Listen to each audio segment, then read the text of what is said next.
मंत्री जी के द्वारा पेश किया गया। हमारे नेता आदरणीय चिराग पासवान जी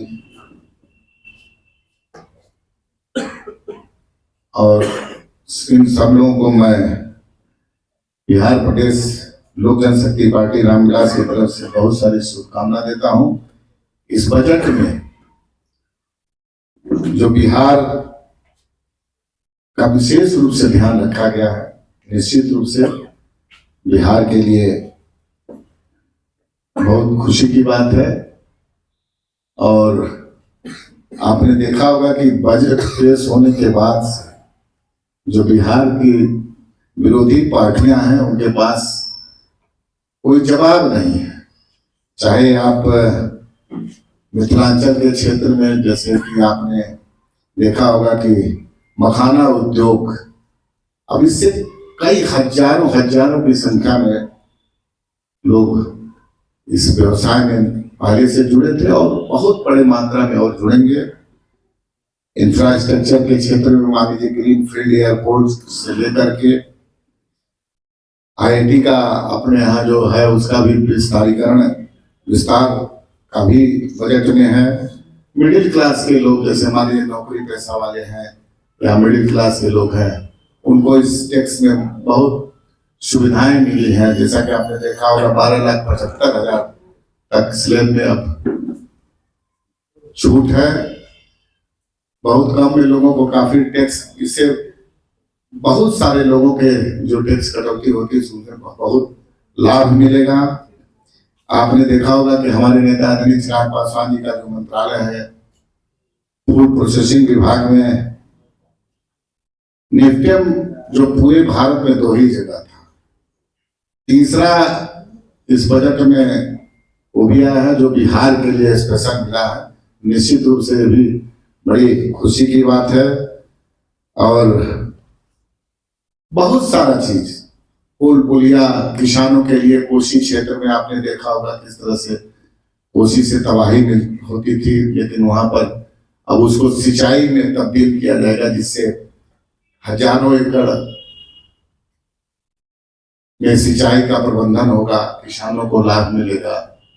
बिहार के लगभग हर क्षेत्र में इस बजट में आया है और निश्चित रूप से बहुत खुशी की बात है।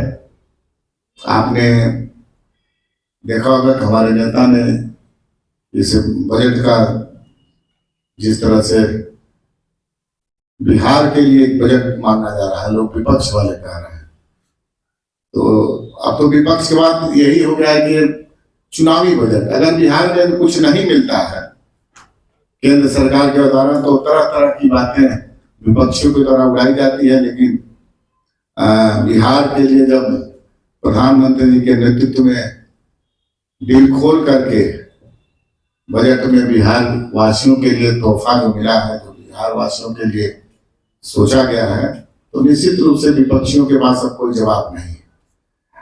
और बहुत सारी बजट में बिहार वासियों के लिए मिली है। और इसके साथ साथ आप देखे होंगे कि बिहार में जो राजनीतिक गतिविधि चल रही है, 15 जनवरी से सभी एनडीए घटक दल के प्रदेश अध्यक्ष बगहा, बेतिया, मोतिहारी, शिवहर, सीतामढ़ी, मुजफ्फरपुर, छपरा, सिवान, गोपालगंज और उसके बाद दूसरे चरण में आपको आरा, बक्सर, सासाराम, रोहतास, जिसको फिर औरंगाबाद, गया, कल लास्ट दूसरा चरण का हुआ है।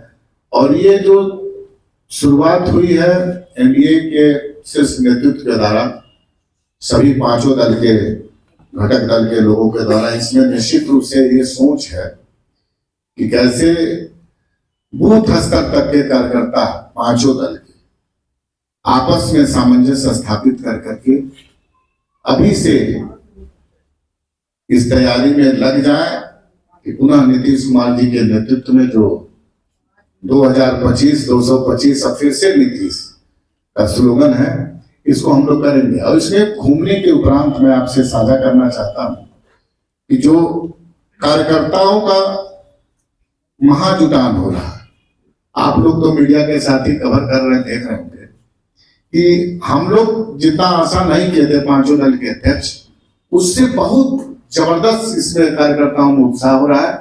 और सब बूथ स्तर तक के कार्यकर्ता अब हमको लगता है हजारों की संख्या में आ रहे हैं। मतलब ये उत्साह बिहार में हम बहुत पहले घूमते आ रहे हैं, लेकिन ये उत्साह, इतना बड़ा उत्साह मैंने देखा नहीं। ये जैसे बिहार में एनडीए को 2010 में आपको 206 सीट मिला था, निश्चित रूप से विपक्ष कहीं नहीं दिखेगा।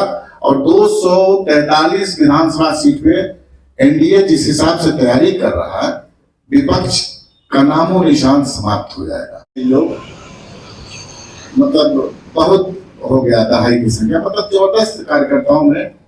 और 2000 से 5 के बाद जो मुख्यमंत्री नीतीश कुमार जी के नेतृत्व में काम हुआ है, पिछली बार तो मान लीजिए 2020 में राष्ट्रीय लोक मोर्चा के नेता उपेंद्र कुशवाहा जी और हम लोग अलग थे, लेकिन इस बार बहुत मजबूती के साथ। और इस मजबूती का मैं आपको एक उदाहरण भी देना चाहता हूँ। कई दशक से आपने देखा होगा कि बेलागंज की सीट को अपना वो लोग कभी वो मान लिए थे, मतलब बहुत ही मान लिए थे, लेकिन एनडीए के शक्ति, एनडीए के कार्यकर्ताओं की ताकत से वो भी सीट उन लोगों से छीन गया। तो ये है। और बजट पर मुख्य रूप से प्रेस कॉन्फ्रेंस है, मैंने अपनी बात बता दी। और बाकी और कुछ बात अगर पूछना है तो आप लोग पूछिए तो हम बताएंगे। फंड का अभी तक कोई घोषणा उसमें नहीं हुई, तो क्या ये माना जाए कि अगले बजट 2026 का जब बजट पेश होगा तो राज्य सरकार तमाम जमीन वगैरह सब कुछ केंद्र सरकार को मुहैया? देखिए, आप हमारे प्रधानमंत्री जी ने जो भी घोषणाएं की है बजट के माध्यम से, आप एक समय ध्यान लीजिए कि समय से सब पूरा हो जाएगा। यहाँ शिलान्यास भी वही करते हैं और उद्घाटन भी वही करते हैं। ये वो वाला पुरानी बात नहीं होगा कि शिलान्यास करके और 10 साल बाद वो लोग उद्घाटन की प्रक्रिया रहते हैं, ऐसा नहीं है। यहाँ समय जो भी बजट में आया उसको समय पूरा कर दिया। राजू जी, गोपालगंज के तो बहुत पहले समय आ गया, 10 साल पहले वहाँ का ये किया गया था कि गोपालगंज को नहीं कहाँ पर है, ऐसा कुछ नहीं है। कभी बताइए 10 साल पहले आ गया हो तो हमको बता दीजिए, हम तो कहीं नहीं ऐसा देखे हैं। हो सकता है मेरे संज्ञान में न हो, लेकिन आप देखे होंगे किस तरह से मान लीजिए दरभंगा एयरपोर्ट हुआ, दरभंगा में एम्स के लिए स्वयं प्रधानमंत्री आए। और अभी आपका पूर्णिया की लगभग तैयारी चल रही है, तो बहुत सारे जगह काम हो रहा है। आप देवघर शुरू हुआ है, मान लीजिए बिहार से सटा हुआ जगह तक बहुत जगह शुरू हुआ है। तो इसमें कहीं कोई नहीं, जो घोषणाएं हो रही हैं उसको समय पूरा कर लिया जाएगा। देखिए, हमारे नेता चिराग पासवान जी स्पष्ट रूप से कह चुके हैं कि निश्चित रूप से अगर कोई छात्रों के साथ अनदेखी की जा रही है तो आयोग को संज्ञान लेना चाहिए। आयोग में सरकार की दखलंदाजी नहीं है और सरकार भी सजग है कि अगर कहीं से कोई प्रकार की कमी होगी छात्रों के साथ, कहीं किसी प्रकार से मान लीजिए उसमें अनियमितता आती है तो उस पर कार्रवाई होगी। सरकार उस पर सजग है, काम कर रही है।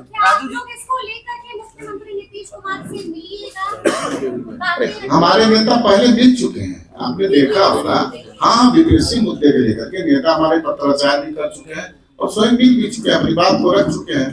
नहीं, जवाब भी वहाँ आगे जरूरत पड़ेगा तो आगे भी मिलेंगे, लेकिन हम लोग क्या है कि नेता भी मिले, उसमें हमारी पार्टी, हमारे नेता बहुत उसमें मतलब बारीकी नजर रखे हुए हैं उस पर।